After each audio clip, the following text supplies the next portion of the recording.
आज के समय में सोशल मीडिया पर गुंडई करना और रंगदारी वाला पोस्ट करना, अपने ताकत का परचम लहराते हुए दिखाना आम सी बात होती जा रही है। अवैध हथियारों की आसानी से तस्करी हर किसी तक अपनी पहुंच बना ले रही है, जिससे आज के युवा तेजी से प्रभावित होते हैं। कम उम्र और ताकत की चाह उसे कब गैंगस्टर में तब्दील कर देती है, उसे भी इसका सही अंदाजा नहीं लग पाता है। ऐसा ही एक मामला अमन साहू का है, जिसने अपनी जिंदगी की शुरुआती सालों में अच्छी पढ़ाई लिखाई की। इसके बाद पावर की चाह में गैंगस्टर के सफर में आ गया। आज उनका रांची में एनकाउंटर हुआ है।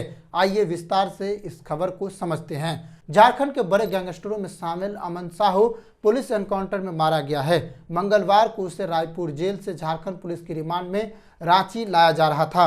पलामू की एसपी रिश्मा रमेशन के मुताबिक अमन साहू को एनआईए के एक मामले में एटीएस की टीम रायपुर जेल से ला रही थी। जैसे ही स्कॉर्पियो चैनपुर रामगढ़ रोड के अनहारी ढोढ़ा घाटी के पास पहुंची, अमन साहू के साथियों ने उसे छुड़ाने के लिए स्कॉर्पियो पर बम फेंका। एसपी रिश्मा रमेशन ने बताया कि बमबाजी के बाद अमन साहू ने हवलदार राकेश कुमार के हाथ से राइफल छीनकर फायरिंग करने की कोशिश की।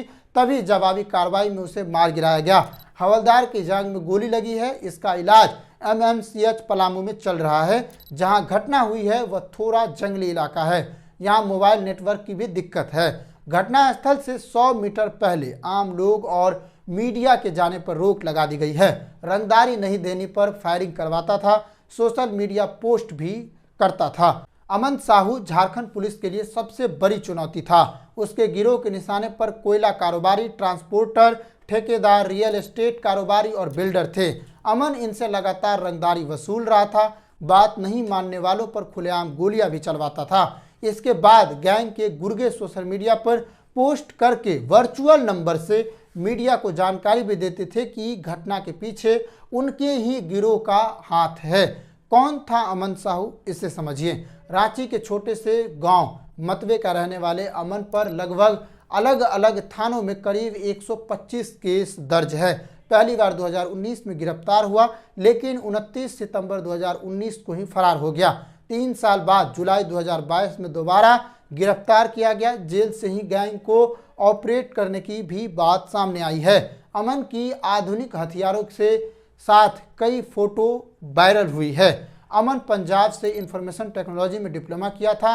एक केस में कोर्ट में पुलिस के 20 पन्नों के दायर बयान में कहा कि गैंगस्टर अमन साहू के नाम से भी जाना जाता है। उसका जन्म रांची जिले के मतवे बुढ़मू गांव में साल 1995 में हुआ था। साल 2010 में उसने मैट्रिक की परीक्षा 78% अंकों के साथ पास की थी। उसके बाद पंजाब के मोहाली से information technology and computer science में डिप्लोमा किया था। उसे 62% मार्क्स आए थे। 40 पुलिसकर्मियों की टीम अमन साहू को झारखंड से प्रोडक्शन वारंट पर 14 अक्टूबर को रायपुर लेकर आई थी। कारोबारी प्रहलाद राय अग्रवाल की कार पर फायरिंग केस में अमन साहू को मुख्य आरोपी बताया गया है। 13 जुलाई को अमन के गुर्गों ने फायरिंग की थी। इस गोलीकांड में अमन साहू के अलावा लॉरेंस बिश्नोई का नाम भी सामने आया था। रायपुर के तेली बांधा इलाके में PRA कंस्ट्रक्शन नाम से ऑफिस है, जहां पर फायरिंग हुई थी। इसके बाद से अमन को रायपुर लाने की तैयारी चल रही थी। अब तक अमन कई जेलों में अपना समय बिता चुका है, जिसमें 29 अक्टूबर 2021 को रांची से पाकुड़ जेल, 13 अप्रैल 2022 को गिरिडीह जेल, 23 जुलाई 2022 को मंडल कारा सिमडेगा, 17 सितंबर 2022 को पलामू जेल, 24 नवंबर 2022 को दुमका जेल, 19 अगस्त 2023 को चाईबासा जेल, 11 अक्टूबर 2023 को पुनः पलामू जेल, 20 जून 2024 को फिर से गिरिडीह जेल और 21 जुलाई 2024 को गिरिडीह जेल से चाईबासा जेल, 13 अक्टूबर 2024 को चाईबासा जेल से रायपुर लाने की तैयारी हो रही थी। झारखंड में हुए इस साल का विधानसभा चुनाव भी अमन साहू लड़ना चाह रहा था। उसने बड़कागांव विधानसभा क्षेत्र से चुनाव लड़ने के लिए